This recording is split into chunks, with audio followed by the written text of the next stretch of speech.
Live from the Talking Joe Studios. It's Talking Joe.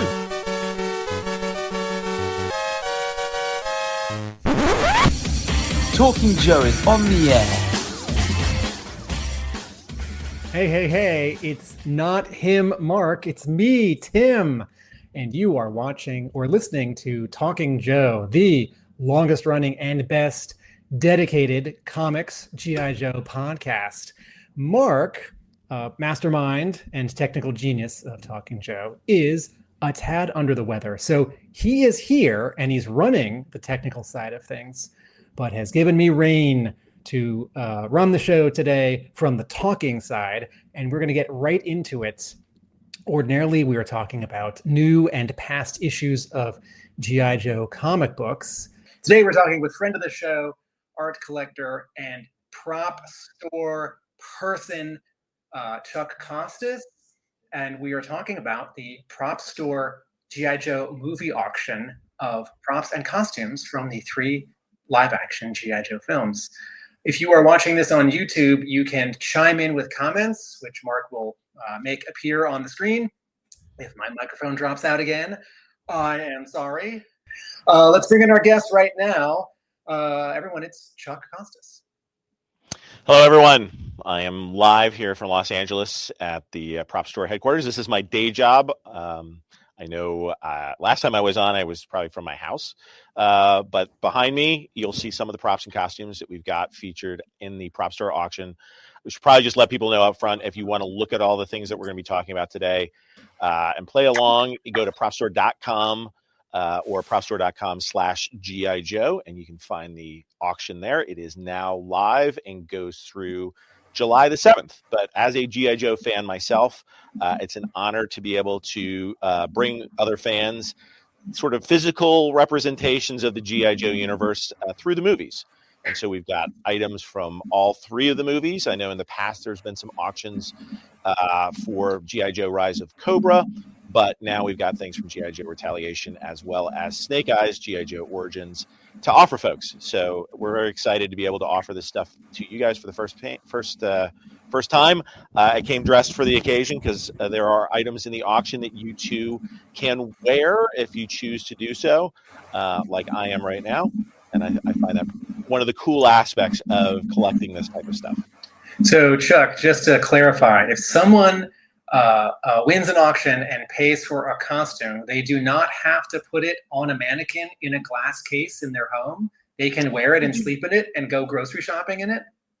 Yeah, they can. It depends on what you're doing. I'm not sure I'd show up with this Snake Eyes costume at your local grocery store. You might freak some people out. But I think, something like this, which is just sort of one of the background jackets or some of the patches and other things like that, you can do with as you will. I think that's the great thing about it. Everybody thinks of, buying things in auctions and keeping them in a museum. And you can. You can put it wherever you like. You can put it at work. You can put it at home. But I do think I personally enjoy wearing one of these jackets out at a convention. It'll keep you warm during the cold air conditioning that's coming down in the summer at one of these shows. But yeah, no, I think you can. That's the great thing about this. You can do with it as you want once you purchase it.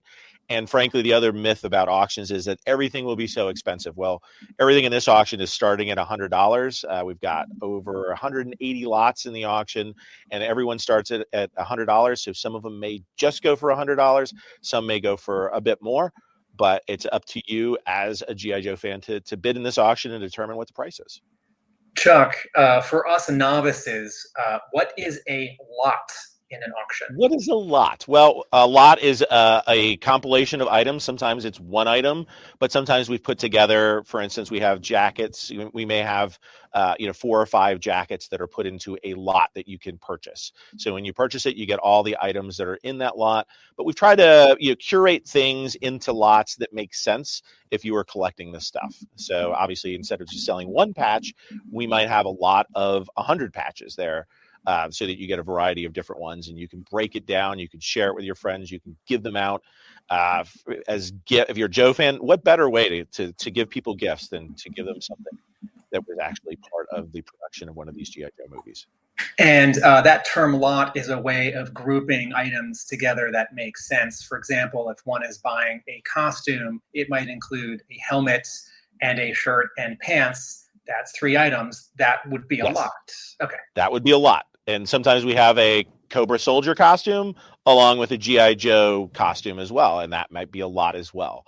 And we've tried to put together what we thought were different lots that people might just want to, if they just want to buy one thing, in each lot, they'll get some cool stuff that they can display. And it could be one thing or it could be many things. So take a look through that. And I always encourage people to look at it from the eye of, if you've got some other friends that enjoy G.I. Joe as well, if you buy a lot, maybe you split the lot. Maybe you one person buys one lot, one person buys another one, and you guys sort of swap the different things that are in there. So if you buy a helmet lot and somebody else buys a costume lot, maybe you can do some trading and put together, what combos that you might want to wear out to a G.I. Joe convention. Chuck, we have a small contest running today during this very live stream. What do you have for some of our listeners? Well, let me grab it here. It's a lot. We've got a patch and pin lot that you can win here. And I'll show you some of the lovely items. Actually, I'm modeling some of these. So one of the cool items that you get in there is a Cobra pin. And I'll show you one of these up close. This is a pin that was used in the movies here, and you'll see the Cobras wear these on the lapels. It's really cool because it is made out of metal, which is really cool and custom made for the show, I believe, or for the movies. You also get a number of different patches. So here we've got a silver, we've got a green, we've got a brown. So these are patches that would have been sewn onto the costumes. I don't know if I actually have one on this one, but they might have gone onto the sleeves of the costumes. But they kept extras. Some of them are Velcro on the back. So this is black Velcro. Some of them are just patches that you would actually sew on. But we've tried to put together a variety of the different colors, shapes, sizes. So you get one of each of those different patches that's here. But then you also get some pins. So for instance, you get a lovely, if you can see this, and I'll actually just put a close-up version. This is a G.I. Joe hat pin that I believe you see sometimes people wearing. So this is an actual metal pin that was created for the movies, which is pretty awesome. And we're going to be giving this prize pack. And we're going to be giving away 2 sets to a lucky listener viewer and also a different lucky listener viewer today during this live stream. So stay tuned and don't touch that dial, to use some outdated media terms for all you folks watching on your devices. Because after Chuck shows us and tells us about a couple of these cool lots, we will tee up our first giveaway. Chuck, can you spend 30 seconds or a minute just reminding people who don't know you, maybe 2 minutes, what is your connection to G.I. Joe separate from Prop Store, and why were you on Talking Joe in the past? So I am a longtime G.I. Joe artwork collector. So I started collecting, I guess my first exposure to G.I. Joe is I met Larry Hama back in 1985 at a comic book convention, sat next to him, didn't really know who he was aside from the fact that he was somehow associated with G.I. Joe. And he was kind enough to draw me a Scarlet sketch. And from there, it developed my love for original artwork. That was the very first piece of art that I had. So then, I started searching out a G.I. Joe original art. So I met Mike Zeck back in 1986 when he was drawing the G.I. Joe covers. And then monthly I would buy every cover that Mike offered my way. And then I went back and collected a whole bunch of other artists, Herb Trimpe, Mike Vosberg, all those early Marvel comic books. I'd go out and search the artwork. So we did a whole episode talking about some of the great finds in my original art collection, which was very nice.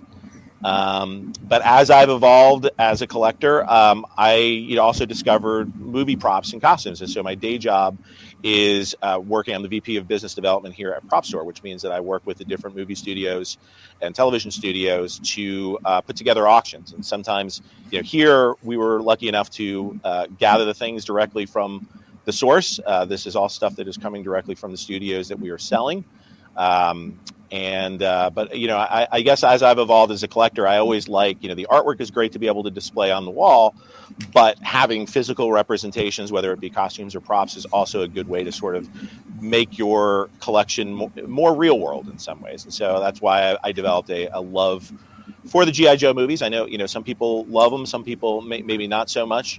But personally, as a GI Joe collector, I've loved to see some of the intricacies, and so have studied the movies over the years and grown fonder of them as I've watched them over and over again.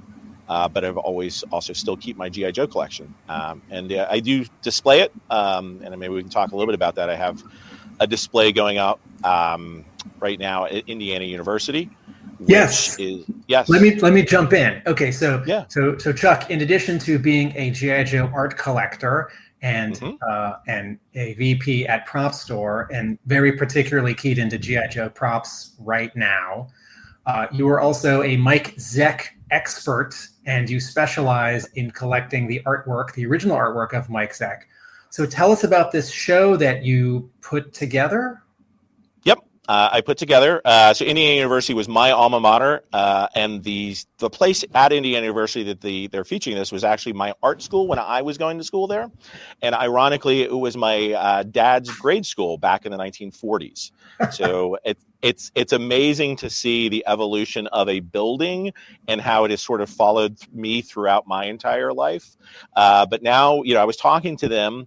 I was visiting. My parents actually used to live in Indiana there, so I would take trips, and I happened to talk to the curators working there and said, hey, I'd like to do this exhibit on Mike Zeck. And they said, hey, that's great. We've got a comic book collection that we would like to feature, because a lot of people don't know that we have this huge library of comic books that was donated by folks like Ray Bradbury and Michael Uslan. And so they said, let's, you provide the artwork, and then we'll provide the comic books.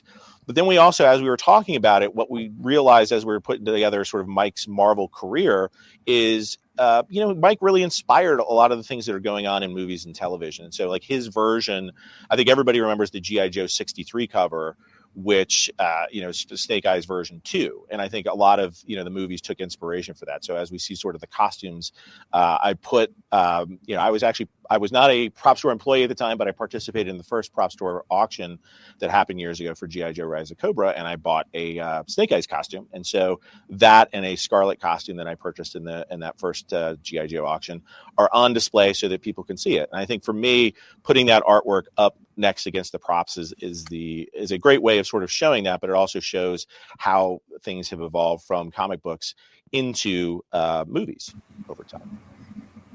All right, you and I are speaking right now at the end of June 2025. Where again exactly is this show of artwork, and how long is it on display? It is at Bloomington, Indiana, which is the main campus for Indiana University. It is going on, I believe, through at least February or maybe April of next year. So so you've got until 2026. It is free to the public. It is at what they call the McCullough School. So if you happen to make it to Bloomington, Indiana, which is in southern Indiana, please stop by for the day and take a tour. They also have, if you go online, I'm sure you can search for it, just go for Mike Zeck and Indiana University.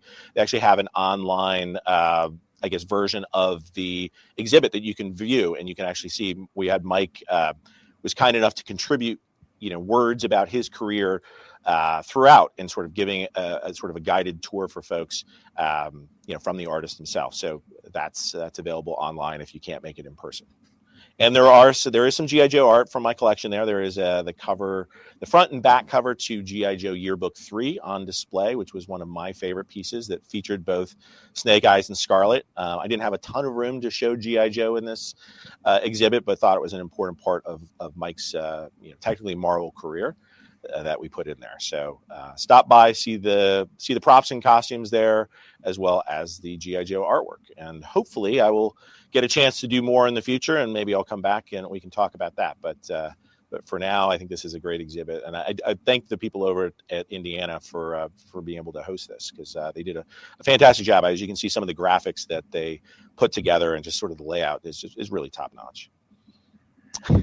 Listener, viewer, friend of the show, Diana Davis asks, Chuck, are you in Valencia near Hasley Canyon? You are correct. I'm not sure how you can tell from my background here, but yes, we have Prop Store is located in Valencia, California, which for those that know the area, we're right next to the Six Flags over here. So if you're going to spend the day over there, we're here. But somewhat of a nondescript building. We've got all this really cool stuff in the building, but we don't necessarily open to the public. But we do have a bit of a display going on right now for those fans of G.I. Joe.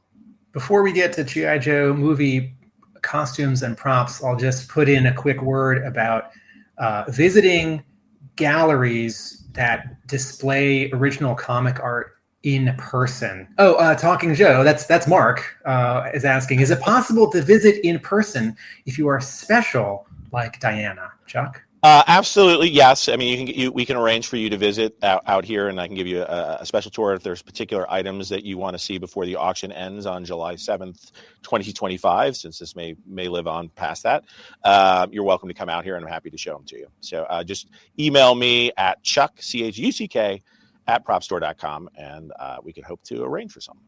All right. Diana notes that she was outbid on the item she was most interested in. I think I was also interested in that item. Anyway, we'll talk about props and costumes in just a moment. I just want to put in a quick word. Folks, if you have... Here we go. Sorry, Tim, I can cover for you. So. And here we go. Okay. You're back. I can hear you. Yeah. I'm having some audio difficulty today. Many times I have been fortunate enough to visit galleries and museums that have art shows of original comic art. Some of it is very specific, like a Mike Zeck show in San Francisco. Some of it is broader, like Spider-Man art. Some of it is an entire category, like undergrounds of the 60s and 70s and early 80s. And I feel a little bit like we've won, like the nerds have won when comic art is in a frame on a wall in a museum or gallery. But also, even though I own some, it's really exciting to see the actual ink on the actual paper, big in its original size with no color, sometimes with no logos if that was on an overlay. And so, folks, if you have the chance to see this Mike Zeck show, I have not seen this one. I have seen a one. Even if you own an artist's edition that you bought at your local comic book store, in front of the actual object, there's a particular magic. Folks, thanks for saying that, Tim. I agree. Especially in this case, although not G.I. Joe, we have some Punisher-related pieces from Mike Zeck's career, and those paintings that he had done for the original limited series are so big and so vibrant. And to see them without the logos and see them up close and impersonal is just sort of a life-changing. For me, it was a life-changing experience because that's how I first met Mike Zeck and got to see all 5 of those covers. We've got a couple of those on display at this exhibit, but agree that when you can see some of this original art, it's I don't know, it makes you just appreciate the fact that these people are artists and they're not just putting out a product. Those are Punisher covers that Zeck penciled and Phil Zimmelman painted on top of. That is correct. Zeck's artwork. Yes. Okay. Yes. Folks, if you're just joining us, Mark, host and mastermind of Talking Joe, is here. He's running the show behind the scenes. If you put comments into YouTube, he can put them here up on StreamYard for everyone to read. And we are joined by Chuck Costas, who's a VP at Prop Store, as we look at, and we're starting right now, props and costumes up for auction right now from the 3 live-action G.I. Joe films. So before we talk about how you arrange an auction or get ready for it, Chuck, can you pick 2 or 3 of your favorite items from the G.I. Joe movies Prop Store auction? Yeah, I mean, I think you're showing a picture right there, and he's standing behind me. I think this Snake Eyes costume from G.I. Joe Retaliation has been one that, frankly, I've been searching for an example of this for years. So, I have one that is on display at the Indiana University exhibit from the first movie, but had never seen one from the second movie. And I think, as I did my research on this, I actually had the pleasure, just by chance of meeting the costume supervisor for G.I. Joe Retaliation, and was talking about the creation of these costumes. And I was like, I've never seen one of these helmets. They've never been out there. I know that they were made by Jose Fernandez, who's a masterful, maker of some of these costumes and props out there. But I'd never seen one in person. And what he told me is that, these costumes were extremely expensive to make. The helmets alone cost, I believe, $30,000 or $40,000 to make one of these helmets. And so therefore, when they made the production, they had to be very sparse in ordering those. And so many of the helmets ended up, obviously, and Paramount maintains an archives for themselves, and they keep what's important to them. So there are some that are sitting there. So some that had gotten out to the public, I had never seen one. So to be able to offer one to fans that also includes the armor is just fantastic. So I have to say this is one of my favorite pieces. And to be able to study it, it is a masterful helmet. I mean, it's one of the best movie helmets that I've ever seen. All right, let's pick two more. That is a favorite costume of yours from this auction, and that's from Retaliation, from the second live-action film. Is there an item that jumps out at you from Rise of Cobra, the first film, or from Snake Eyes, G.I. Joe Origins, the third film? Well, I'll go to Rise of Cobra. I think Ripcord's liquid armor from that first film. I do have Scarlet's, again, is on exhibit over at Indiana University, but this was Ripcord's. And what's also very cool about this one is it is what we call screen matched. And let me explain that to you, because we do have what we call a screen match gallery at propstore.com that you could look at. But for movies, what makes something even that much more collectible is if you know that the item that you purchase, so many of these costumes are made. So I don't know exactly how many of Ripcord's armor there were, but let's say there were 3 to 5 of these pieces of armor. Some were worn, some may not have been seen or may have been worn by the stunt actor, so you don't see it close up, so you don't get to sort of study it and see all the flaws on it. In this case, you can see in this particular scene that this armor was worn, and you can tell that by the very distinct sort of scratches that you see on these. And they added that with paint on top of the rubber that they used to make these costumes. But it was great to be able to identify that this was one of the costumes that was actually seen on screen in a very particular scene. And then how about from the third movie? Favorite costume or prop in the auction? You might be tempted to bid on yourself. Well, I will actually pull it up here. So I think you guys had already mentioned it. For the third one, I think the key prop that a lot of people were attracted to was this. And I believe Tim, is this the one that you were thinking about bidding on yourself? Yes. Yes. What's really cool about this, it actually opens up at the bottom. So sorry, can we name it? This is the Light Up Arashikage Jewel of the Sun. That is correct. It is the Jewel of the Sun. And it looks like they made some practical versions of this, but to get the lighting effect, now this is one that we added after the fact, but we assume that they use something very similar to this. They have these light up things that they make they're not actually made for shoes, believe it or not, but you can actually use them as movie props, and then you can insert them inside and it lights it up. Which I think is also a very cool thing. So we have 3 different versions of the Jewel of the Sun here. Some have black spots on them.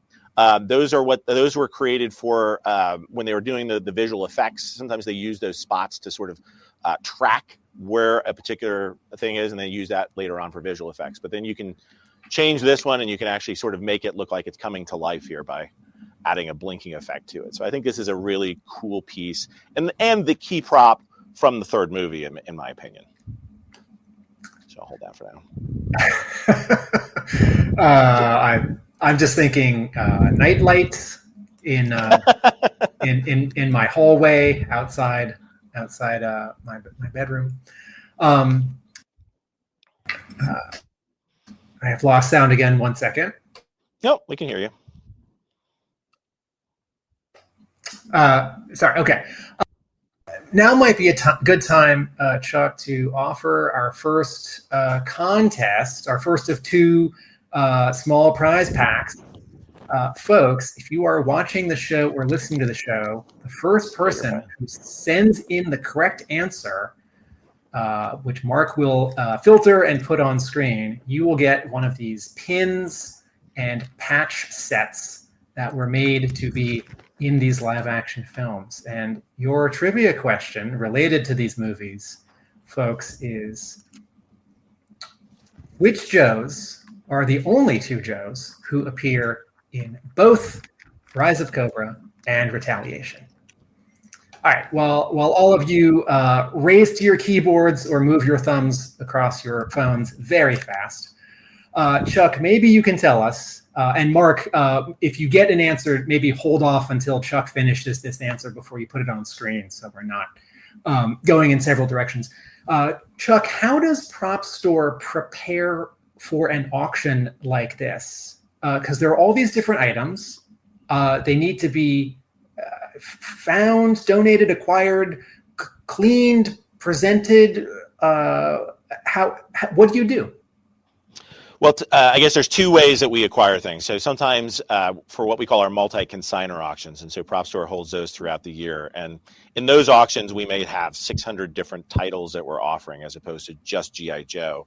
A lot of that stuff is coming from people that may have worked on the set. They may have worked somehow, somehow been connected with the movie, and or collectors that have somehow ended up with this stuff over the years. So we'll source those from individual consignors. But for a single title or a single themed auction like this, many times we'll work with the studios directly to source the content. So after a television show or a movie wraps, this stuff will typically either go into the archives or go into a storage locker. And then, at some point they'll make the decision that it's okay to sell it. And so in this case, it took a number of years before the G.I. Joes. I think a lot of companies, a lot of the production companies will think, hey, are we going to make sequels of this stuff? Are we going to need to reuse some of this stuff between movies? And, as this progresses, as I was even studying this, they did reuse some of the items that were in sort of, one movie versus another. And so in this case, what we did is said, what is available? What are we able to get access to from the original production company that made the movie, and what will they let go of? And so once we determined what we could source and that we could make a good auction, we went about trying to lot this in ways that we thought fans would want to own this or buy this stuff. So in many cases, we ended up with a lot of Cobra costumes, or we ended up with a lot of helmets. How do we put these, as you said earlier, lots together that we think would be interesting to folks? And then we go through the research to understand exactly, where were these used? Were some of these items, are they screen matchable? And very frankly, when I say that it's screen matchable, I think we did do the research on many of these. So for instance, Duke's costume, you'll see that the screen match pants, we found, again, the fabric that's used in these is sort of unique to each cut of it, is exactly how it sort of lays on the costume is a little bit different. But there may be other items that we didn't identify as quote unquote screen matchable that you will find in the movie. But sometimes, especially for background costumes, they're so far away that it's very difficult to screen match everything. And we didn't necessarily attempt to screen match everything. But that's also part of the fun. For instance, like that Cobra chest that you see there from the third movie, that was screen matchable based off of the wood grains that are in there, so that you could sort of see the flaws, knots, and other things that are actually in the wood. That's an easy way of identifying, was this one that was actually used on screen? And so there you can see the knot sort of helped us to identify that this was one that actually made it into the movie. All right, so you get all these items, and maybe they're coming in different shipments or deliveries. Maybe they have tags identifying them, or they do. They definitely do. have They tags. usually have. Yeah, they have production tags on it. And an interesting one was that, like, the ones for Duke were not actually labeled for Duke. They were actually labeled for a different, I guess what I would call, character. And we were sort of like dumbfounded as to why, but they had Channing, I can't say the name of the actor, but they had the main actor's name on the tags. And so we therefore I went to the costume supervisor and said, hey, is this Duke's costume? And he confirmed, yes, actually this is. So sometimes we'll actually work with people that worked on the production to sort of confirm different theories that we have about the items and how they came to be. But then we were able to screen match the costumes that we have for Duke to specific scenes where Duke is wearing those particular costumes. So we knew that was actually Duke's costume. And so sometimes the pieces are, not always together. It was interesting, for instance, when we found Firefly's jacket, one of the Firefly jackets, it was in the boat scene. And so I guess because it had gotten some type of water damage to it, they said, okay, we're not going to continue to use this one in main scenes where we're filming Firefly, but we'll use it as a background jacket. And so they had actually put it into the background stock. And so I was sorting through like piles and piles of background costumes that weren't that interesting and found this Firefly jacket and said, wait a second, this is definitely Firefly's jacket. And then we checked the labels inside and confirmed it was a Firefly jacket. And then we were able to put it back together with the rest of the components to complete the costume. So that's the type of work we have to do. Sometimes we'll get giant piles of boots and we'll have to sort of sort through and like match boots, and try to figure out what type of boots they are. So it is a bit of an exercise of, it can be a fun exercise, but it can also be difficult because something will be in a stack over here and then you'll find it over, you're sort of finishing up putting the costume together and then you said, oh, I found another stack of boots. And maybe, one of them, I remember seeing one that was labeled for Snake Eyes and I was like, oh, okay, then this one needs to go with the Snake Eyes costume, but it was in a pile of random boots with everybody else's. So you have to try to find the ones that are important. Some of them are just labeled like 9.5. So those are background boots. And so you have to sort of just allocate those to characters that, think it will fit the costume with. I've had a small version of that kind of sorting once or twice. I have been at someone's home who worked on the G.I. Joe animated series. And give me a second to get my microphone back. There we go. A few times where someone worked on the G.I. Joe animated series and they have photocopies of their storyboards. And sometimes a storyboard may be, a stack of 30 pages and you're flipping through it and there's a couple pages missing, or there's a page 12 and then a page 12B and then a page 13. And for a moment you think, is there a page 12C? And so you have to do a little puzzling to put things back together. Okay, Mark, do we have any winning entries, any winners for that first? Okay, Mark says yes, and we'll get back to that.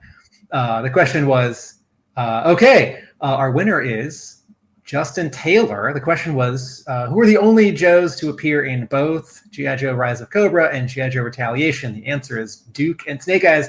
Justin Taylor, after the show, we'll get you in touch with Chuck.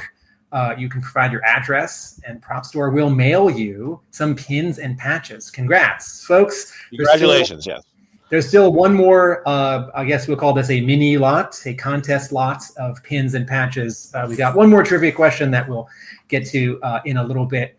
Why don't I pick out, Mark? It's going to be the lipstick on the last page, and the Snake Eyes motorcycle jacket. That's just the jacket on page, I forget, 5 or 6 or 7. Now I'll talk about some of my favorite props. Yeah, here we go. All right. So, folks, this is something that caught my eye from the second live action film, G.I. Joe Retaliation. This is Lady J's screen matched lipstick DNA device. And Chuck, tell us, that's not actual lipstick? Is that painted wood? I think it's actually plastic on the top. It's like a plastic cap that's on the top of that. And okay. It's I believe a brass exterior for the lipstick case, as opposed to it actually, which is why it tarnishes a little bit. Okay. But the lighting mechanism does work. As you can see, there's a USB I guess plug-in there that you can actually charge this.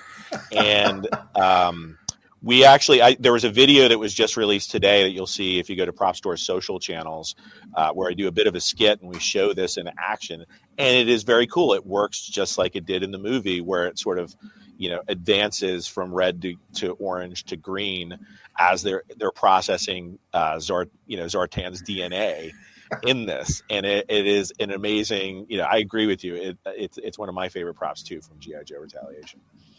All right, I think I threw Mark a red herring. There we go.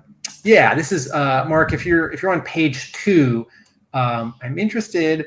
in Snake Eyes' stunt Tokyo motorcycle costume from Snake Eyes G.I. Joe Origins. I like the idea of something. I don't know if I am the same size as a certain actor or their stunt or riding double, but I like the idea, A, that I'm cool enough to pull off a leather jacket. I've never owned a leather jacket. There we go. That's the one, Mark. Thank you. My brother, when we were younger, was cool enough to pull off a leather jacket. And if such an item were to be in my possession, I think I might wear it out and not feel like it's really special and that it has to stay inside on a hanger in a closet or while I wait for a mannequin in a glass case.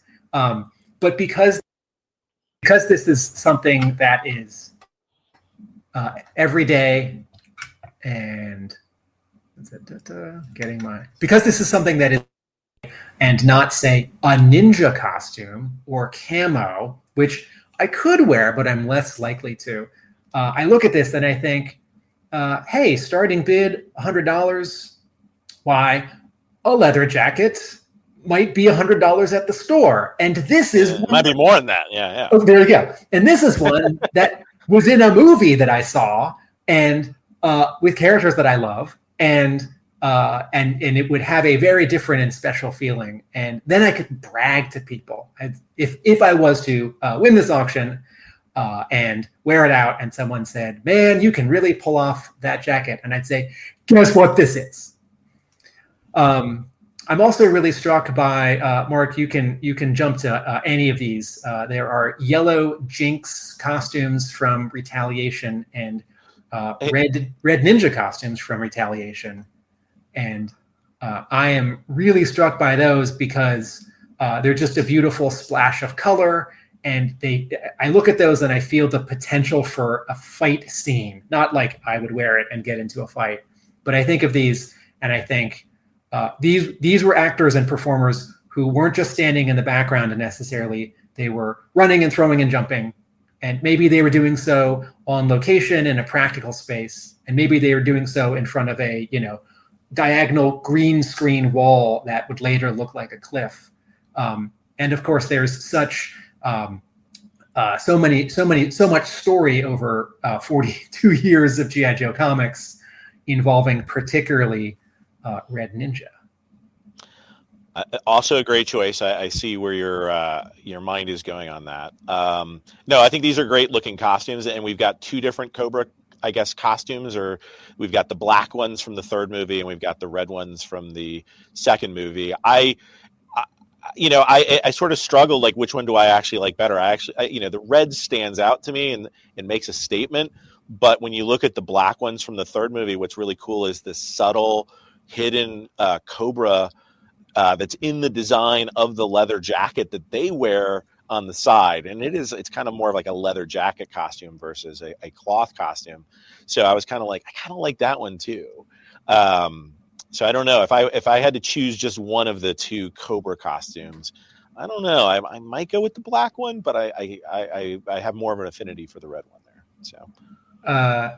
These Mark, if you're looking by lot number, I think lots 45 and 46 are also good. Well, they're not that different from the image you have on screen. So if you blow it up, you can see on that shoulder, you can see the red Cobra that's in the design there that may be a little bit subtle.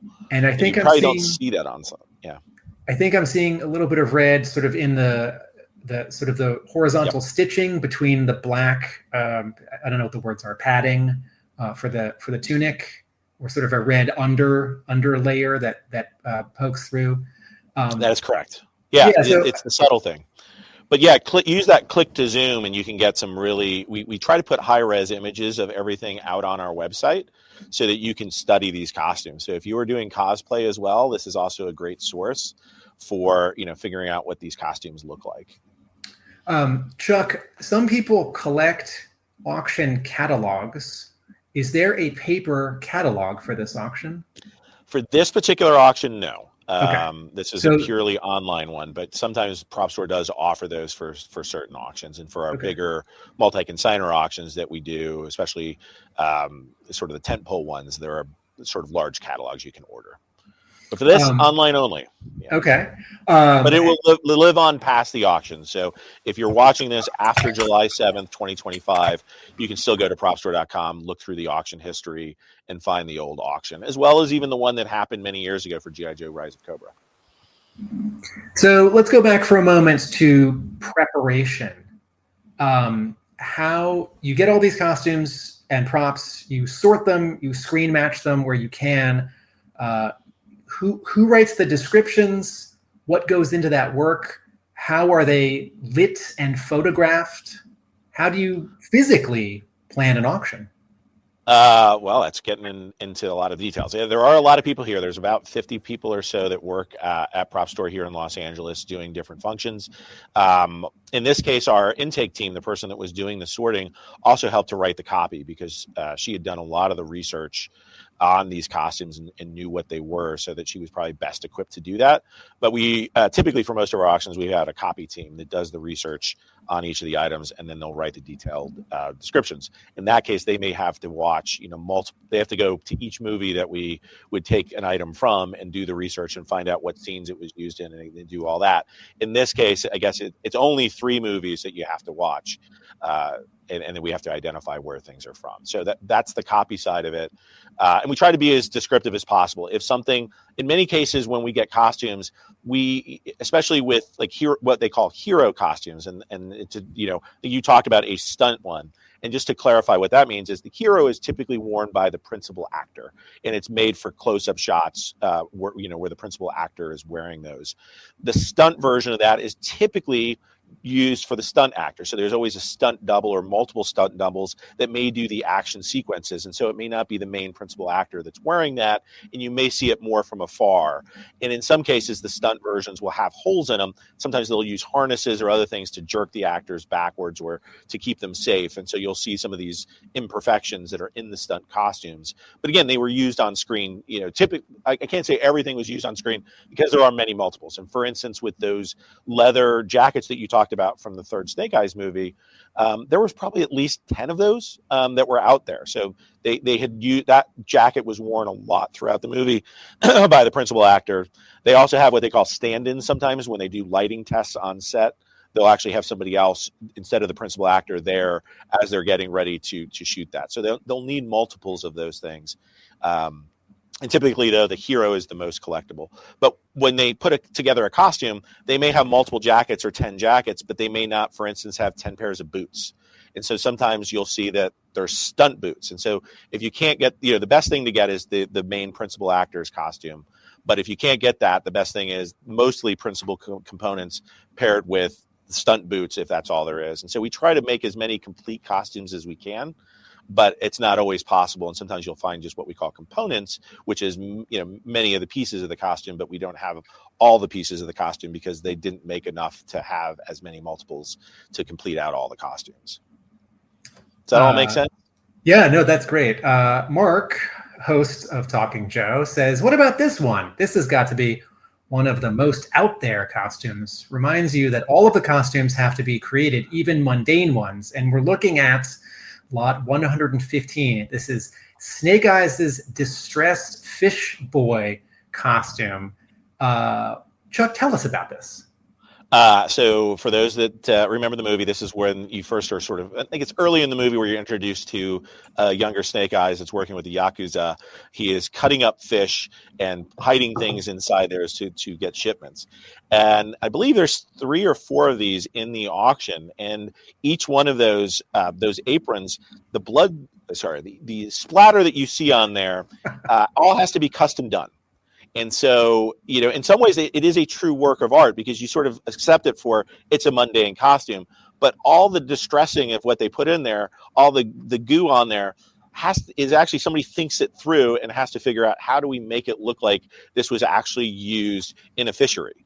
And they have to match to each of those as well. So they have to make all of these unique items, but they also have to make it so from a continuity perspective, you don't realize there are at least 3 or 4 of these different costumes that look the same, but are technically all different versions. And he may have worn one in one scene where he gets splattered, and then there's a one from before that where it's not as splattered, and then he takes it off. So that's why they need multiples of those. And the reason they also make multiples is, if they're filming and they have to reshoot a scene and somehow this does get a little bit more, messed up, they have to kind of go back and reset it, and they have to have multiples that are there. So for me, it was a memorable scene because that's really, I guess, the second time you sort of see him in his cage fighting at the beginning of the movie, but this is the first sort of memorable costume I remember him wearing, as Snake Eyes.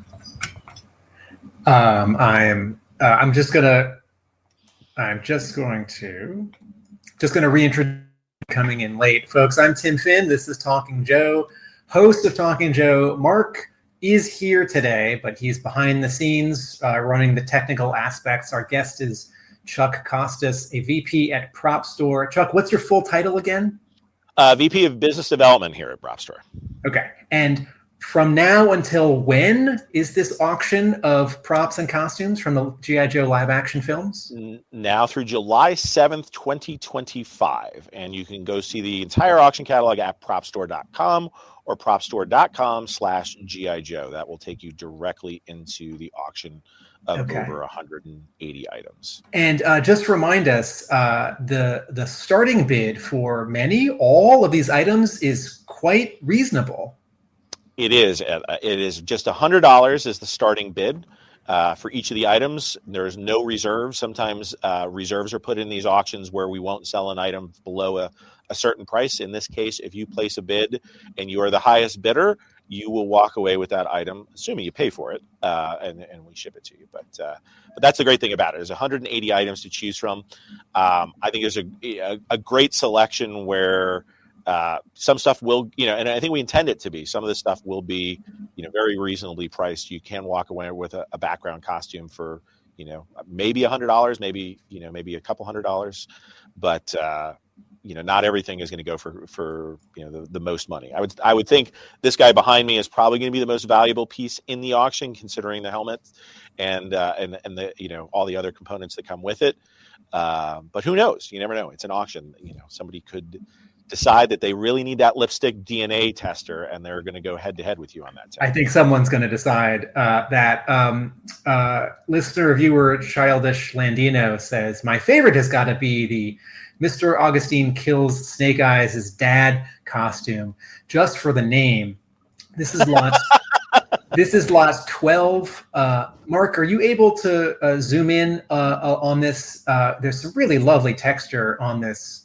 That coat is amazing in person. It's just the costume designer and the costume designer between G.I. Joe Retaliation and Snake Eyes G.I. Joe Origins was actually the same costume designer. It's interesting to see them change from sort of a traditional sort of military style to this Japanese inspired throughout the entire look of the film.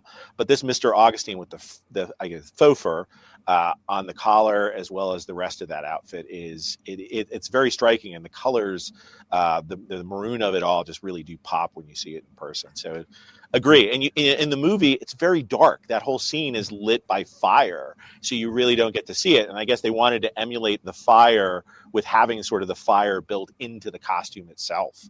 And you also see the reflectiveness sort of in the shirt that you would see. So there's, you only see hints of it actually in the filmed movie. But when you get to actually study the costume, you just realize, all the thought process that goes into it from the costume designer as to what they're trying to do with this costume. And just to be clear, because we're talking about, we're using the word costume and we're talking a lot about a coat. Mark, can you go back to the list? Can you go out of the zoom in so we can see the list and scroll down just a bit? Sorry, I meant the list for that particular item, because it is not just, it is also a, scroll down a little bit more, please. It's a fur-trimmed coat. It's a suit jacket. It's a down shirt, a pair of pants, a belt, boots, a cravat, and 3 production tags. So, yes. So folks, this is, I mean, again, if the starting bid is $100, I guess at the moment that first bid has been achieved, and now the next bid is a small increment up. But any one of these items would cost that much if you purchased it new by itself. Yes, as I talked about the cost to make one of those Snake Eyes helmets, it was pretty exorbitant to create that from scratch. But then some of these other suits, there's some of these suits cost thousands of dollars, and things like the Baroness costume that you see, over here, that was custom made, and so all that had to be designed, and to custom make something like that will cost thousands and thousands of dollars. So when you think about what you're spending, very frankly, many times it is a fraction of what it costs to actually make that for production. In a moment, we'll tee up our second and final trivia question for some pins and patches, a prize that Prop Store has generously offered. I'll read this comment in just a moment, but I want to stay on this idea for a minute of custom tailoring. That when you go to a store and you buy a pair of jeans or shirts or a skirt, there are thousands and thousands of them that have been made ideally the exact same. And when certainly for movies, if a bunch of characters in the background are just wearing blue jeans, please correct me if I'm wrong here, Chuck, but in many cases, the prop buyer, the costumer have just bought or ordered some jeans. And maybe in independent films with very small budgets, the actors are showing up in their own clothes. But for a movie like this, clothing, the costumes needs to look good on an actor. And so a tailor takes careful measurements of every actor. And then a designer is designing these costumes to accentuate a certain bit of their personality. If they're evil, right? If they're going to be in a scene that's lit a certain way, it has to be functional. If they're going to do something, and it's all about form and function and looking good on screen. And so, if you go to a fine tailor and get a nice shirt, that's hundreds of dollars, right? Not a shirt where they've made tens of thousands of them at a store. If you are a character in a movie and you have some armor or a tunic and it's got a very particular cut, right? This Baroness costume over your shoulder, that costume has never existed before it was made for this movie. And it has to fit this actor well. It has to look great. And it needs to represent the character of the Baroness. And so I just want to sort of hammer this home that it's not just like a thing that was in a movie that's exciting, sort of famous, as I fiddle with my microphone to get my sound back. But these items, these costumes were made for one or two or three people for a film. And as you said, Chuck, that's dozens and hundreds of man hours for tailors, for cutters, for people who sew, for fabric dyers. Okay, Mark, can we go back to that last comment? And you had an image of a fan on screen. I think you were cueing me to talk about something. Okay, Chuck, what is this? What is this? Okay. This is an umbrella, if people couldn't tell. It is actually, the way it was photographed, it was probably cut out here. It's actually a clear umbrella, and I believe you can see it behind me if you look over behind my shoulder here.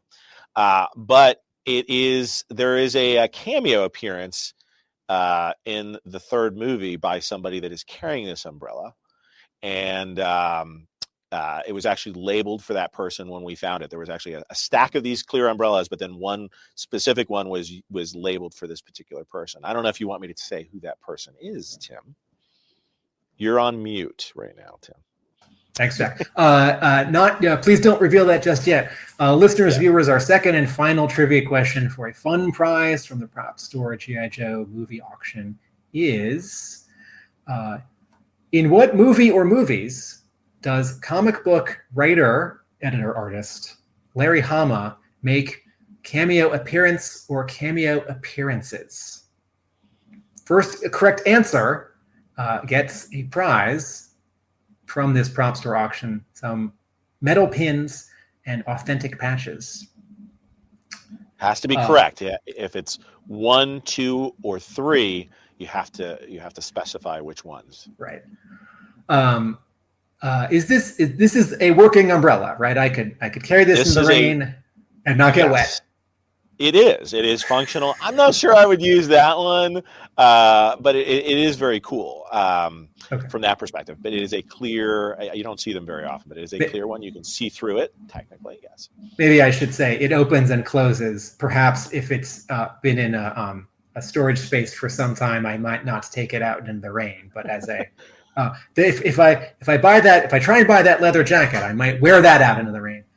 I actually do. There's an upcoming video that we're going to be putting out and prior to the auction end where I showcase this as if I was doing a singing in the rain type of condition. But, so it is really functional. It does work. I don't know if this one, although I would wear a background jacket like this, I'm not sure I would necessarily use this one out in public. It's more special because of the cameo appearance that it represents in the movie. But okay. Mark tells us that we have a winner.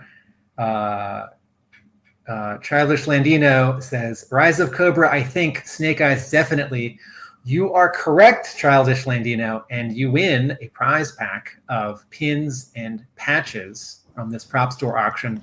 So comics writer, artist, editor, and G.I. Joe writer Larry Hama was a general in Rise of Cobra in that briefing scene where Hawk is speaking to some generals. That scene was cut, and Hama walks down Hama walks down an alley in the rain in Snake Eyes G.I. Joe Origins, holding this umbrella. So,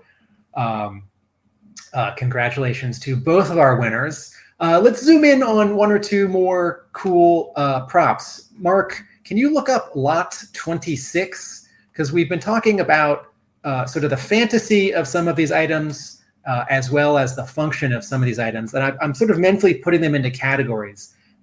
If I was to magically have some or all these. Mark, I was going to say, you may just want to go to the see all auction items in the upper corner that you were looking at. Not don't use the top because that searches the entire website. Go into the actual auction there. So little trick is if you stay within that auction window, you can go to the see all auction items. Right. And you'll go back to the main. And then they go up Then they go up numerically from lot 1 all the way to the final, which is lot 184. 184. So I've been thinking about these categories. Some of these are functional, right? This is a thing I might actually wear, like a jacket. Some of these are sort of fantastical, like a lipstick prop that actually takes a blood sample and tests someone's DNA. Some of these are feel a little bit like cosplay, like military helmets. Some of these, like some ninja outfits, I might wear as pajamas, and it's sort of functional and fantasy. I can be a ninja while I sleep from this movie. So here we're looking at this item is the. Sorry, Mark. Can you go back to the description? You just click off the photo. This is Snake Eyes' backpack from G.I. Joe Retaliation. And then can you go back to the picture so we can see the side and the back, folks? This is a backpack. This is a functioning backpack, and imagine the thrill of going to school or work, a convention, or wherever you want to brag to your friends that you're wearing not just a cool black backpack with a cool recognizable logo on it, but that it was used in a movie. An expensive, exciting movie. Chuck, anything to muse on this backpack? Well, no, it's funny. When I first encountered this backpack, I said, "Oh, this is a very cool backpack," because of obviously the Arashikage symbol on it. But I did not remember this where it appeared in the movie. And for those that may not remember, so Snake Eyes goes out into the sort of the mountains in the winter, and he wears this backpack with Jinx, and so he takes it off, and then puts it down. But he's originally wearing that outdoors before they start the big fight scenes. And so we did go back and find it and go, oh, this is Snake Eyes'. So I first thought it was just an Arashikage backpack. And then I was like, oh, it took on that extra specialness when I was like, oh, this is Snake Eyes'. A little also movie magic on the inside of it. It is stuffed. So it was not very heavy for the actor or actors that were playing Snake Eyes to carry this thing around. And it continues to be stuffed, so you can keep it in its original movie condition, or you can stuff it with whatever you'd like if you really wanted to use it the way that Tim's talking about. Put all your G.I. Joe comics in there and get them signed at your local convention. Let's talk about another item, Mark. This is lot 33. This item is in some ways sort of the most different of all of them because it's less it's not clothing, and it's less of a usable prop and more of a fascinating object that I might put on my coffee table so that people ask me about it when they come over to my home. So I will tell you, you better have a big coffee table if that is the case, because I will draw your attention to I think there's a little disclaimer at the bottom of like, this is an oversized object, so just be prepared to when you ship this. So this is named the VFX Large Snake Head Stand-In. Chuck, what is this? Yes. So for those that saw the third movie, one of the trials that Snake Eyes has to go through is he goes into a pit where there are 3 large snakes that are coming at him. Now, these were, and you can see on the back of them, there's like handles. And so my theory is that there were people on set that were actually moving these heads around using these handles to give the actors sort of the eye line to these snakes coming at them and to simulate it, because obviously that was a visual effects that was going on. The little dots that are on there are visual effects tracking markers that they can use so that when they are actually creating the snakes, they could use these as reference for the heads of the snakes so that they could create the rest of the visual effects of these giant snakes. And so these, if you saw the movie, these are about the same size as the snake heads that you see in the movie. So they are relatively large, but you could mount them on the wall. I don't know. You could put them in the corner. They are interesting. And it's also interesting that they're 3 slightly different colors. One's kind of light, one's medium, and then one's darker.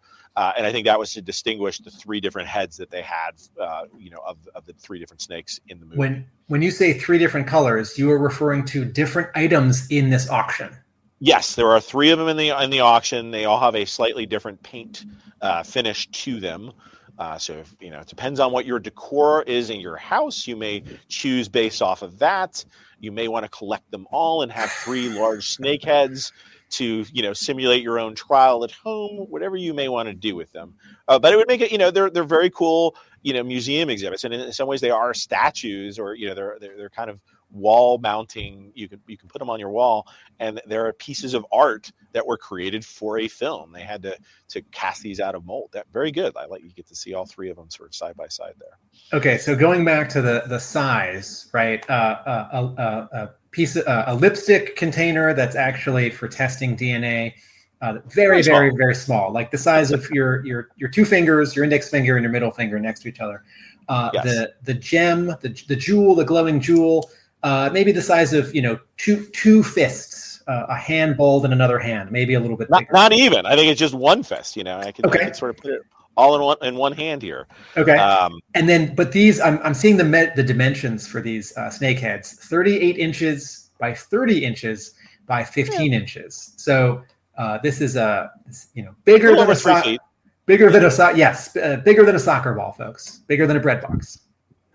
It is. So you have to have a large enough place to be able to put these out. And I also just take into account if you're getting them shipped. If you happen to live here near Valencia, I would encourage you to come pick them up in person. If you're going to get them shipped, just realize that they are kind of large and that it's going to cost a little bit of shipping money. And what we find in the prop world is the lipstick DNA tester, I can almost guarantee, is going to sell for more than a snake head, even though they are, very impressive to see these snake heads in person, just because a lot of people, anybody can put the lipstick DNA tester on their desk at home. They can find a spot for it. Not everybody is going to be able to find a spot for this giant snake head, but that person that can, it's going to be impressive. I can tell you that much. It is. These snake heads were just like, whoa, these are pretty cool. Yeah.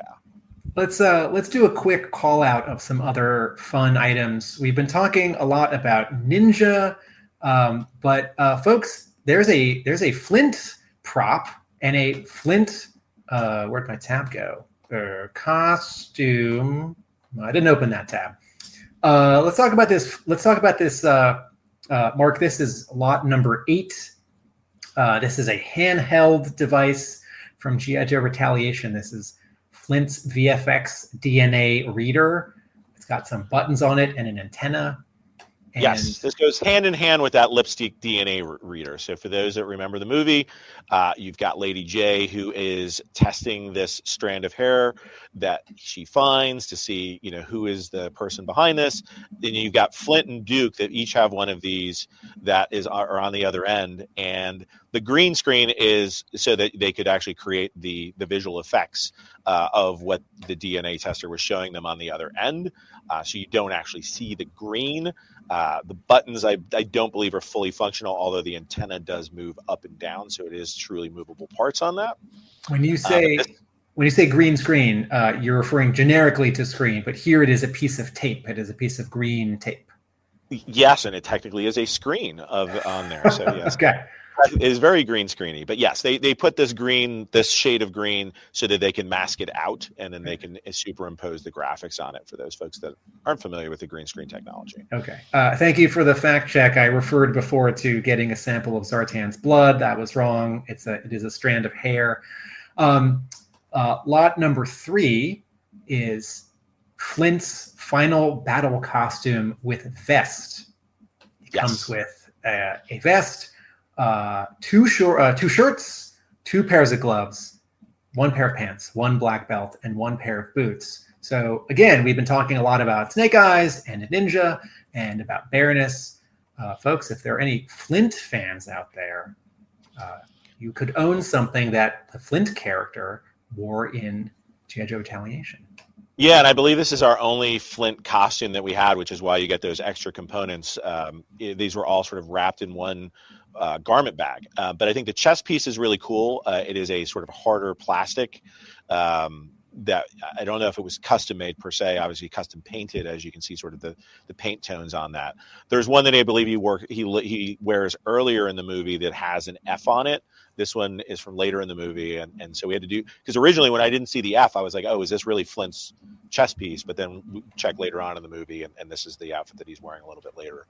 But the camo, I believe, was all hand painted on there by the costume team that was working on G.I. Joe Retaliation. So very cool. Mark, can you look for lot 114?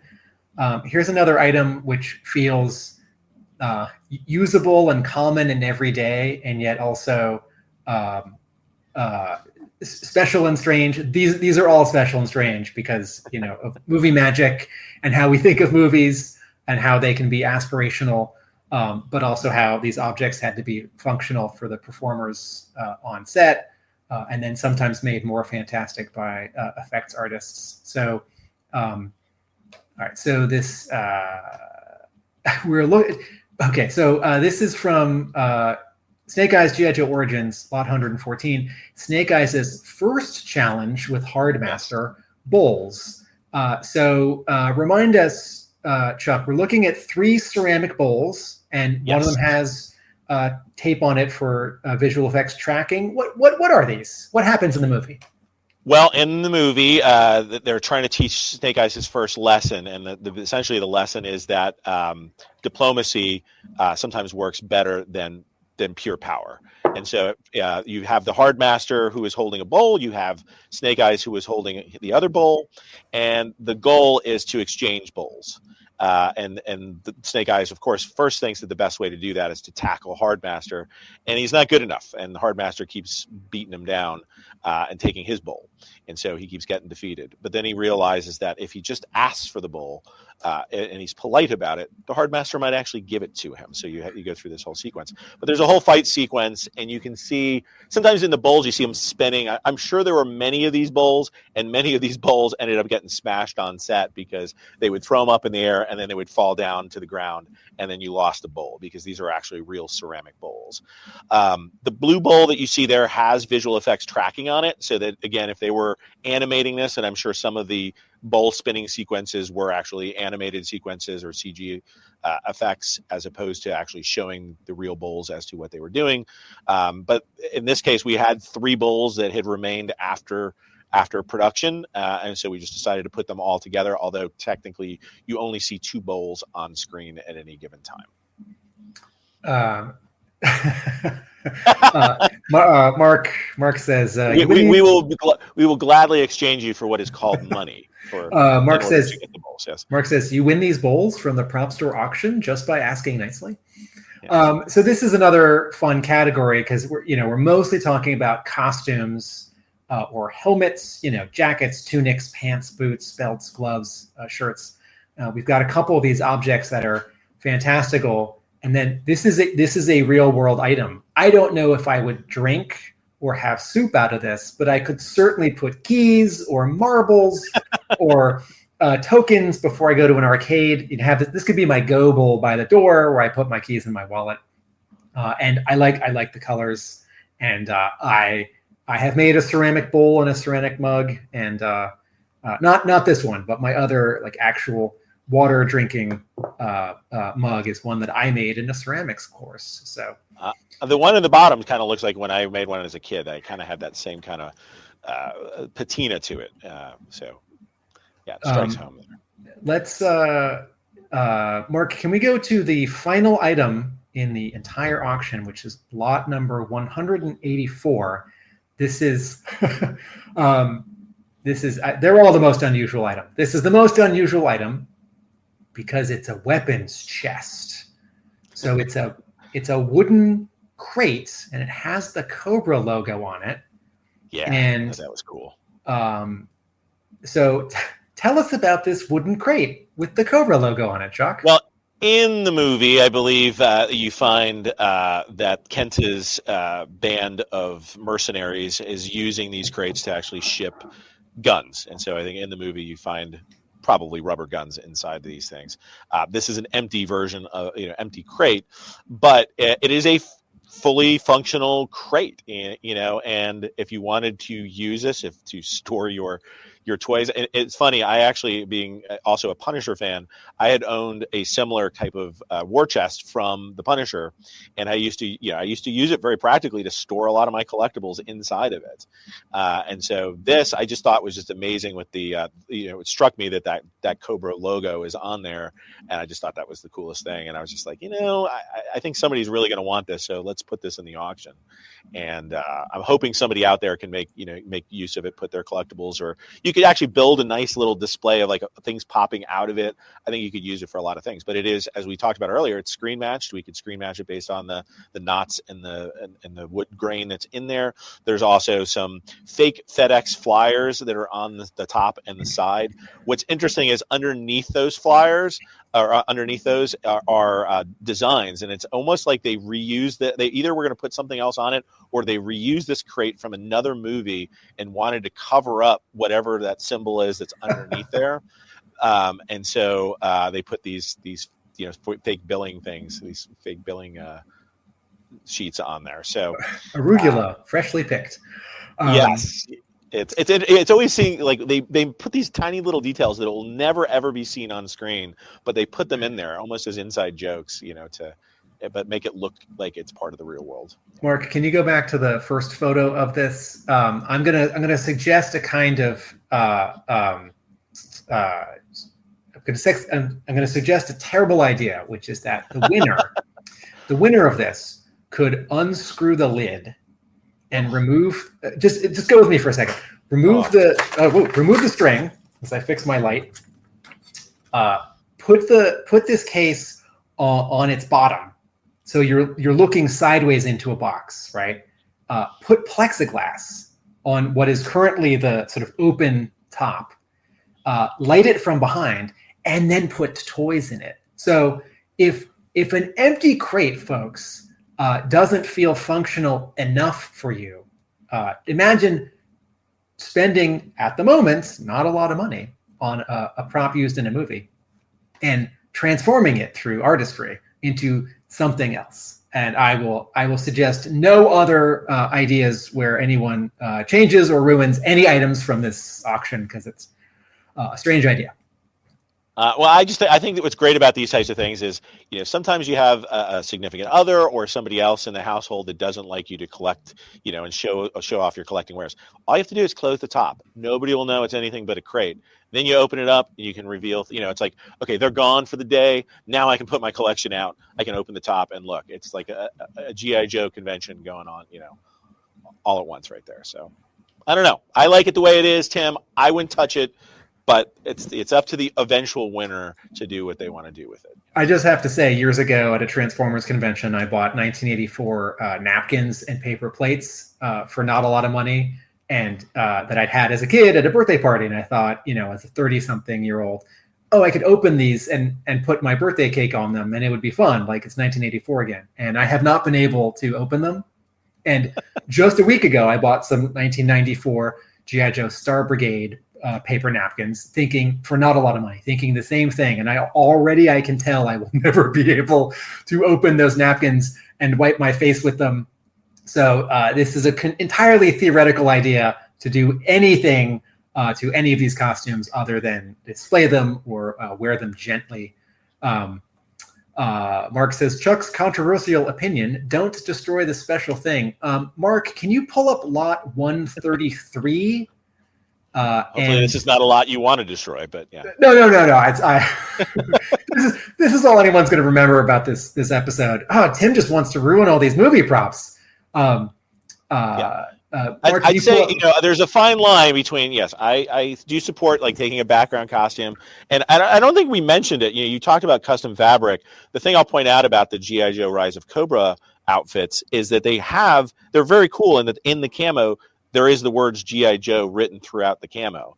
And that's what's really cool about wearing one of these. But, the motorcycle. Okay, costume. so, folks, this is lot 133, the Yakuza motorcycle costume with helmets. This is a very colorful, not just motorcycle jacket, but helmet with gloves and pants and boots. Light up pants. I'm seeing, what does that mean? The pants light up?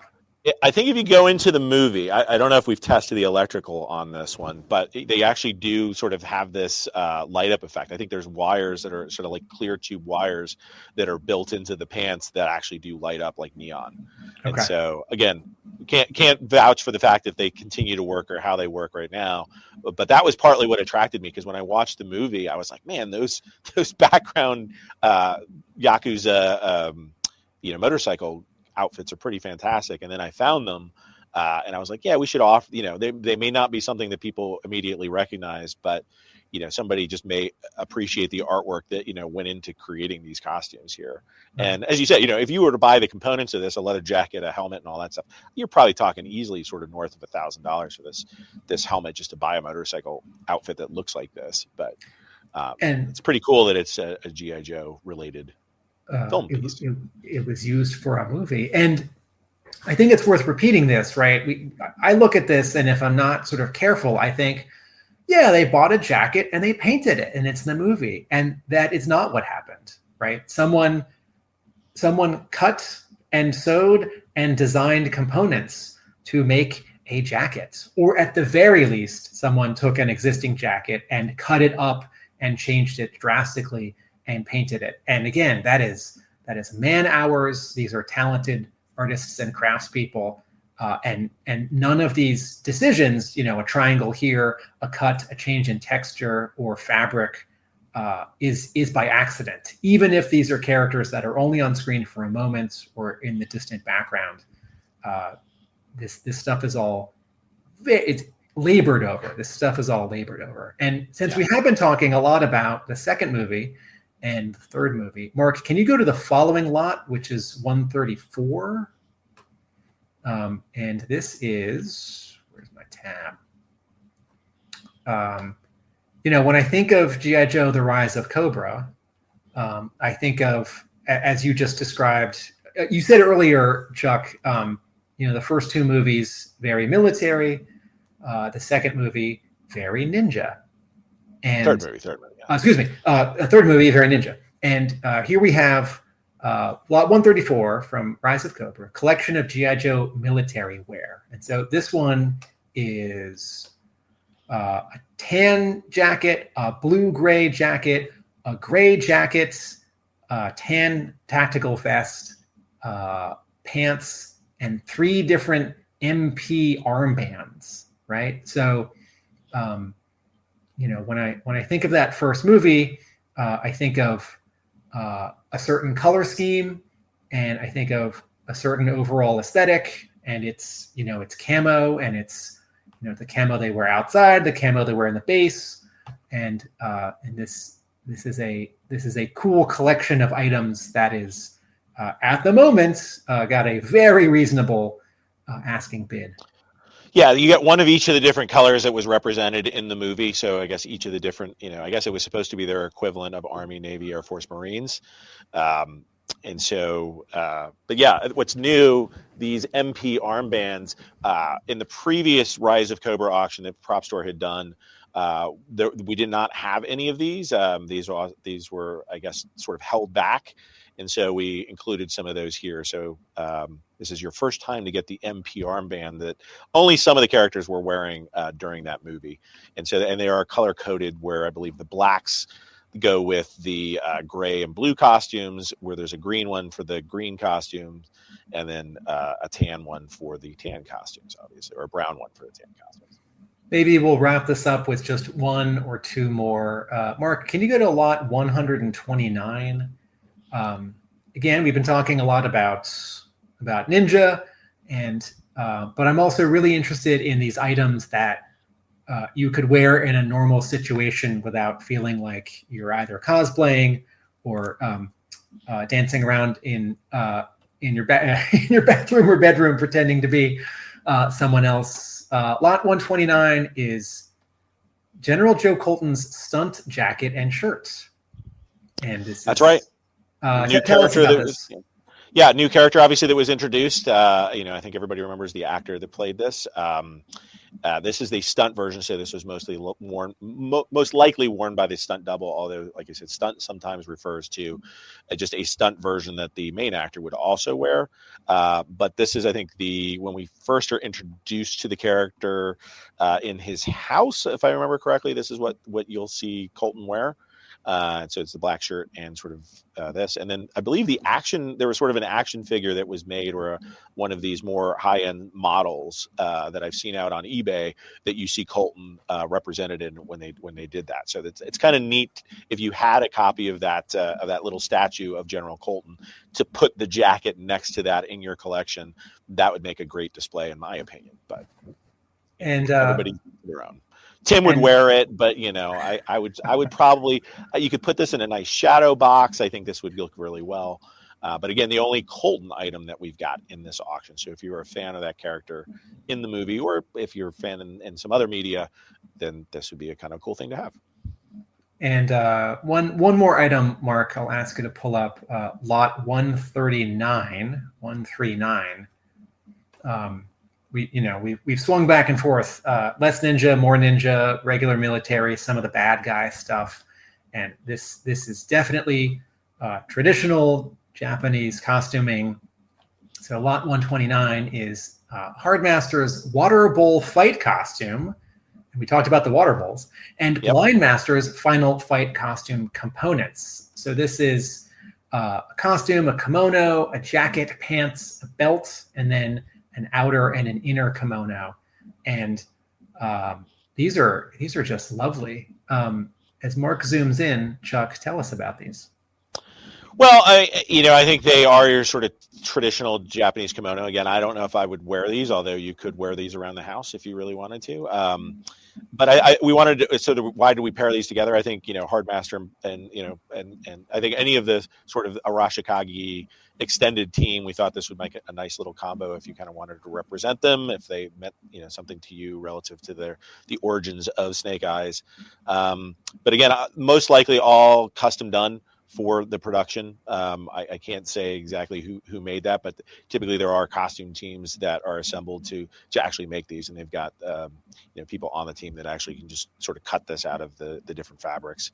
But I as I said, the costume designer for this, it surprised me because they were the same costume designer for the second movie as well as the third movie, and the costume designs are just so completely different.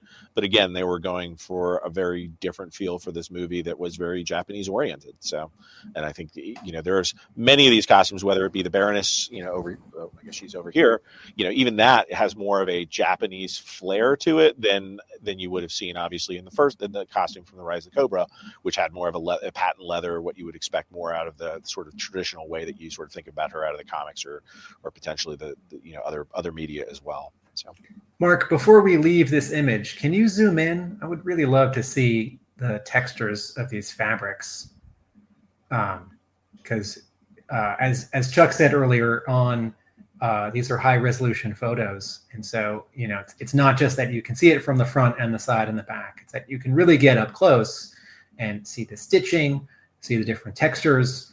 A lot of these things have, subtle reflectives or translucence in them. And these are not, if you could go to a store and buy a kimono, these are not the ones you'd see there for sale. Before we wrap up and sign off, Chuck, tell us about the bidding process. What is it that makes Prop Store's auctions maybe different than other auctions? Sure. So some people, I'm sure, have never participated in a prop store. So if you go to propstore.com, there's a button when you come to the G.I. Joe auction that says register now. So you need to register for the auction.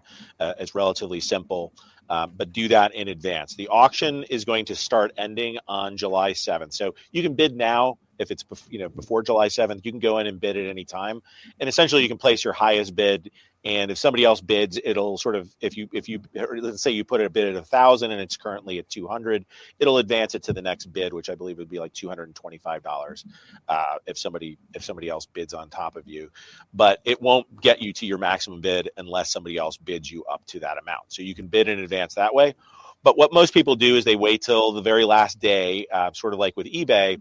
But what's a little different with us versus, say, an eBay is that if you wait to the last, every lot will end in order. So 1 through 184. Every minute it's time to end at a different on a different lot. But if you bid in the last 5 minutes of the auction, it'll extend the timer another 5 minutes. So if it's at 2 minutes and somebody bids, it'll extend the timer to 7 minutes, just to allow people to react to that. We don't really allow this last minute sniping so that people outbid each other in that sort of way. We want to make it as competitive but also as fair as possible to people. So we have this extended bidding process. And so if the timer comes down and you ultimately have the high bid, that means you're the winner at the end of that. We typically invoice after the auction is over. So either later that day or the next day, you'll get an invoice for all the different items that you've won. But because of the extended bidding, you may have things end out of order in some way. So do watch that on the last day. The other thing that's good about Prop Store versus maybe other places you bid is that we have a policy for giving people a 3-month payment plan for free. We don't charge for payment plans, unlike some other auction companies do. And so the minimum on that, though, is your total order needs to be at least $2,000, which if you're buying a few things, you can get up to that. But if you do bid over that, otherwise we do take credit cards, as far as payment, as well as you can make bank transfers and the rest of that. But we'll invoice you, and you've got a certain amount of time after the auction to pay for your winnings there. Chuck, is there a fee that is added to any of these auctions? Yeah, and so that's great to note. Let's say you bid the $100 that is the starting bid for it. There is what they call a buyer's premium, and you'll see that reflected when you place your bid, what the total cost is with the buyer's premium. That's 26%, and that's pretty standard for auction houses, is that they will have this buyer's premium. But do you take that into account when you're bidding? Is $100 really equals $126 from that perspective? Also, we're obviously obligated to charge state sales tax. So depending on where you live and where we have to mail things to, some states don't have a sales tax, but if your state has, say, a 6.5% sales tax, we would charge you the 6.5%, where California is 9.5% for the most part, I believe. So if you pick up in person, we have to charge you California tax because that's technically where the sale takes place. Please. I was going to say, anybody all over the world can, so we do ship, we have our own shipping internally, unlike some other auction houses that outsource all the shipping. We do it here. So there's a button that you can go to that says ask for a shipping quote, especially if you're going to buy, say, the snake heads, or if you're going to buy the Cobra chest and you're wondering how much is it going to cost me to ship it to my part of the world. Please get that shipping quote in advance so that there's no surprises as far as how much this is going to cost. Shipping has gone up significantly over the years, so you do want to take that into account as you're bidding as well.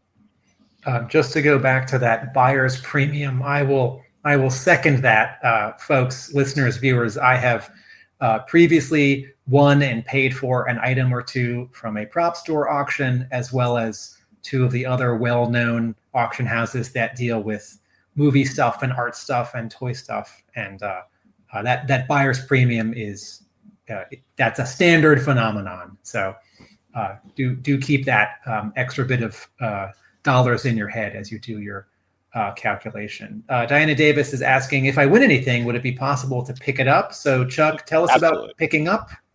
Yeah, absolutely. Just let us know at least 24 hours in advance, and your bill has to have been paid off at that point in time. It's easier if you actually pay it before you come in and write us a check in person. That's it's just for our accounting purposes. But yeah, feel free to schedule to pick it up. Our shipping team will have everything ready. Everything will come with a prop store certificate of authenticity. And what that is essentially your guarantee. And what's a little different, again, about prop store than other auction houses is where a lot of auction houses, if you really read the fine print, it's kind of buyer beware. We're selling you something, but what prop stores means if for some reason, and I don't think in this case you're going to find it because we got this stuff directly from the source. If this stuff didn't come from one of the G.I. Joe movies, and was somebody made out of the back of the, in their warehouse, then, it would be fake. But we're guaranteeing that this thing is something that was, sourced from the production, and we're selling it to you there. We can't always guarantee that everything. If we say it was screen used, we're showing you the work that we did to say that it was screen used. And like I said, there could be some nice surprises where you actually will find some things to screen match that we have not, sort of gone to the trouble of screen matching yet, and that's always a nice thing too. Is a jacket or a shirt, if it's been in a scene and it gets dirty, is it cleaned? They dry clean it. Okay, they dry clean it. Okay. Yeah. You'll sometimes find dry cleaning tags on these things, and then some of them are unworn. And as you also sort of alluded to, some of them will come with the original. When wardrobe puts together costumes, they typically put the character's name, sometimes the actor's name, and they'll list all the components that were part of the costume, which also helps us as we're putting the costumes together. We know, what type of boots or whatever it was supposed to go with this costume, and that really helps us. We include those original, what they call production tags, that were used by, say, the costume department. Additionally, with things like Flint's DNA tester, it came with a piece of tape on it that said that, like, Flint's DNA tester, 2 of 2. There were 2 of them that were made, and so it gives you that sort of behind the scenes look at how they sort of stored it during production. So we include all that stuff that we can. What we don't include are pictures of the actors wearing the items. So those we're not allowed to share.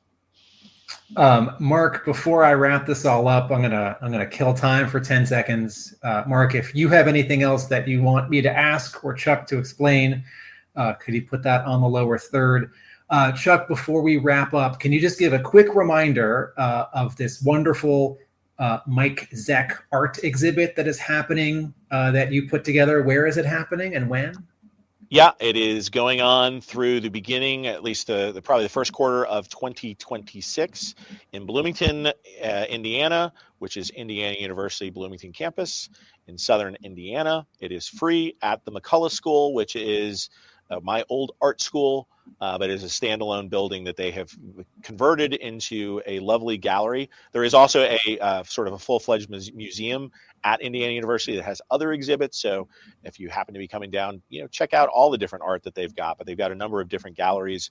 I know they had sort of a guitar gallery that had some fantastic sort of pieces of history there as well. For those that collect music memorabilia, that was from the Jim Irsay collection, which I thought was pretty fantastic. But they rotate through all the time. But this one's going on. This is one of the main exhibits. It's going on at the McCullough School now through at least, I believe, February or March of 2026.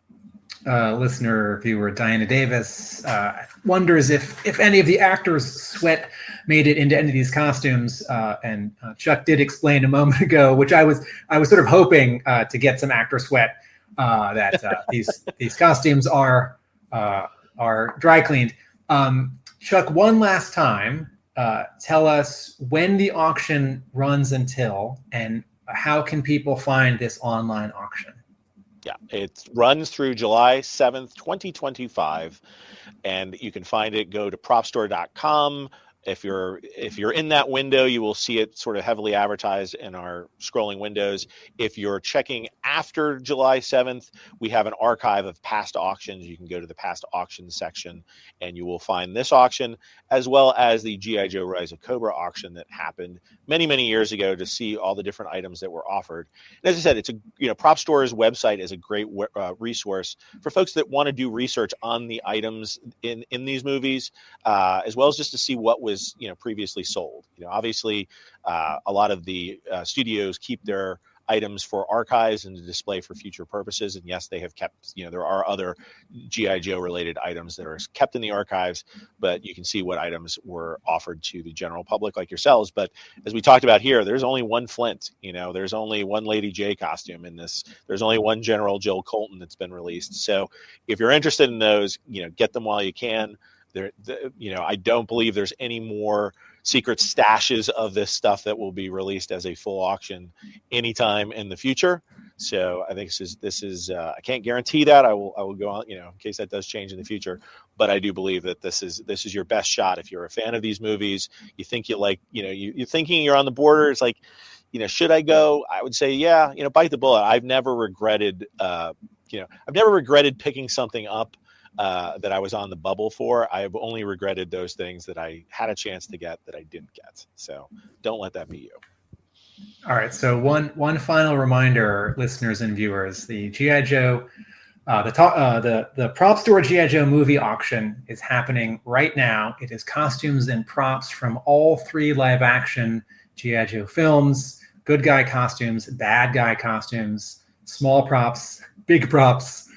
Stuff you could wear out for real, stuff you could just wear in the comfort of your home and feel like a hero or a villain, stuff that you could really authentically cosplay at a convention or an event. And Chuck, one last time, these very reasonable opening bids are what? Everything starts at just a bid of $100, which with buyer's premium is $126, as we talked about. But yes, everything's no reserve. It's all up for sale. Place a bid, and you will, if you're the highest bid, you will walk away with that item.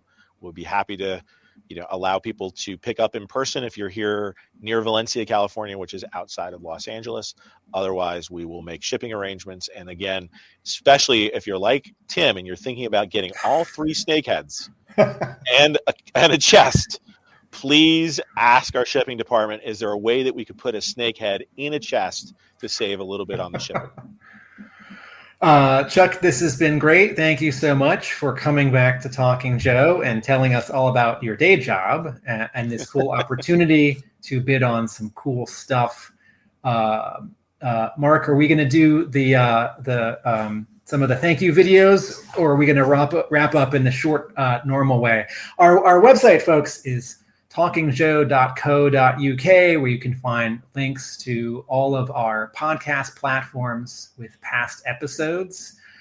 We are on Patreon. That's patreon.com/talkingjoe. And a big thanks to Richard, Sam, Bill, Christopher, Justin, Rob, Shane, Simon, Chris, Joe, Creek, Frank, Mike, D, Shane version 2, Retaliation, Camo, Infinite Entertainment, Patrick and Gary V, all these fine folks are chipping in just a little bit of money to help pay our bills and show their supports. And for that, they get early access to special Talking Joe content.